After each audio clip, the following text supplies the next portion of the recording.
मेरे होते हैं या हमारे साथ सहभागिता कर रहे हैं बहुत सारे विश्वासी लोग, वो बुद्धिमान हैं, चालाक हैं और अपने काम को हासिल करना जानते हैं। मैं तो देखता हूं कुछ लोग ऐसे भी जुड़ते हैं जो अपने मतलब के लिए जुड़ते हैं। जो चालाक लोग होते हैं ना, वो परमेश्वर के राज्य के लिए नहीं जुड़ते, वो अपने मकसद को पूरा करने के लिए जुड़ते हैं। पतरस जो था वो सिंपल था, साधारण था, पढ़ा लिखा नहीं था, उसमें कोई बुद्धि वाली बात नहीं थी, परंतु वो हृदय से नम्र था।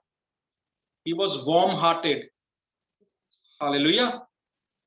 तो जब पतरस को यीशु ने बुलाया तो यीशु पतरस को कोई आइडिया भी नहीं था कि परमेश्वर प्रभु यीशु मसीह के पास मेरे जीवन को लेकर के योजना है। आज बहुत सारे लोग प्रभु के पास आ जाते हैं, उनको यही नहीं पता कि उनके लिए परमेश्वर के पास एक योजना है। हालेलुया। परंतु जब हम प्रभु के पास आ जाते हैं, जब हम यीशु में आ जाते हैं, वो योजना तुरंत से एकदम से खुलती नहीं है, वो यानी एक परत दर परत खुलती जाती है, धीरे धीरे, स्टेप बाय स्टेप। एक स्टेप खुलेगा फिर दूसरा स्टेप खुलेगा, पहला एक कदम चलेंगे फिर दूसरा कदम चलेंगे। यानी परमेश्वर कोई भी प्लान, कोई भी योजना आपके जीवन में तुरंत भाव से नहीं बताता, भाई ये योजना है इसको पूरा कर लीजिए, ऐसा नहीं। परमेश्वर धीरे धीरे परतों को खोलता है, यानी वो भेदों को प्रकट करने वाला परमेश्वर है। वो भेद धीरे धीरे प्रकट करता है। और सबसे बड़ी बात यह है कि पतरस को यह नहीं पता था कि उसको परीक्षा देनी पड़ेगी। हालेलुया। जो शिमोन पतरस था उसकी बुलाहट तो थी, पर उसको यह नहीं पता था कि ये बुलाहट को पूरा करने के लिए उसको एक एक टेस्ट में से अप्रूव होकर के निकलना पड़ेगा, यानी टेस्ट को पास करना पड़ेगा। आज हम पतरस के जीवन से भी देखेंगे, यहूदा इस्करियत के बारे में हम अगले टॉपिक में देखेंगे। आज मैं सिर्फ पतरस के जीवन को छूना चाहता हूं और आपके सामने लेकर के आना चाहता हूं। हालेलुया। सो परमेश्वर का वचन बताता है कि पतरस के पास जो आइडिया भी नहीं था कि परमेश्वर का प्लान क्या है, वो धीरे धीरे उसके जीवन में प्रकट होने लगा। कब? जब उसने परीक्षा को पास किया, जब उसने परीक्षा दिया। आज प्रभु के दास लोग तुरंत सब कुछ करना चाहते हैं, परंतु परीक्षा नहीं देना चाहते। हमारे जीवन में परीक्षा आएगी तभी हमें दूसरा लेवल मिलेगा, नया भेद खुलेगा। हालेलुया। तो हम परमेश्वर के वचन से आज सीखेंगे लूका 5 और उसका पहला अध्याय, लूका 5 उसका पहला आयत से लेके 11 आयत तक पढ़ेंगे। मेरे को लग रहा है कि ये चल रहा है वीडियो कि नहीं? कुछ चल लोग रहा देख नहीं रहे। चल रहा। ठीक है, ठीक है।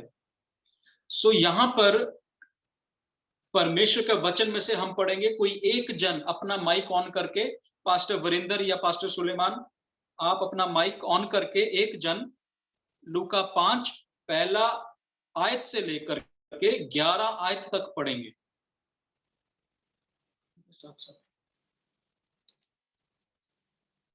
हाँ जी,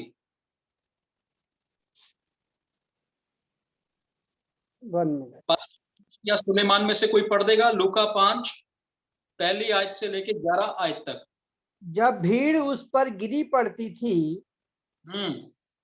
और परमेश्वर का वचन सुनती थी और वह गन्नेसरत की झील के किनारे पर खड़ा था, तो ऐसा हुआ कि उसने झील के किनारे 2 नावें लगी हुई देखी और मछुए उन पर से उतर कर जाल धो रहे थे। पूरा पढ़ दें? उन नाव, हाँ ठीक है। उन नाव में से एक पर जो समोन की थी चढ़कर उसने उससे विनती की कि किनारे से थोड़ा हटा ले चले। तब वह बैठकर लोगों को नाव पर से उपदेश देने लगा। जब वह बातें कर चुका तो समोन से कहा, गहरे में ले चल और मछलियां पकड़ने के लिए अपने जाल डालो। समोन ने उसको उत्तर दिया, हे स्वामी, हमने सारी रात मेहनत की और कुछ ना पकड़ा, तो भी तेरे कहने से जाल डालूंगा। जब उन्होंने ऐसा किया तो बहुत मछलियां घेर लाए और उनके जाल फटने लगे। इस पर बस। उन्होंने हालेलुया। हालेलुया। आज मैं आपको पतरस के जीवन का एक ऐसा हिस्सा बताऊंगा जिसमें पतरस का जो स्वभाव, उसका जो एटीट्यूड, उसका जो नजरिया पैसे की ओर था, पैसे की तरफ उसका जो ध्यान था, उसके बारे में मैं आपको बताऊंगा। यहूदा इस्करियोती के जीवन में अगली बार में जानेंगे, परंतु अभी हम पतरस के बारे में जानेंगे। पतरस पैसे को कैसे देखता था। पतरस एक बिजनेसमैन था। पतरस क्या था? बिजनेसमैन था। वो व्यापार कर रहा था, मछली पकड़ता था और उसको बेचता था। यहां पर हम देखते हैं कि जब यीशु मसीह ने पतरस को बोला कि नाव गहरे में ले और जाल को डाल, तो हम ये भी देखते हैं कि पतरस ने वैसा ही किया। पतरस को जो बोला गया उसने वैसा ही किया। पर मैं ये एक बात सोचता हूं कि यदि आज का मसीह होएगा तो पतरस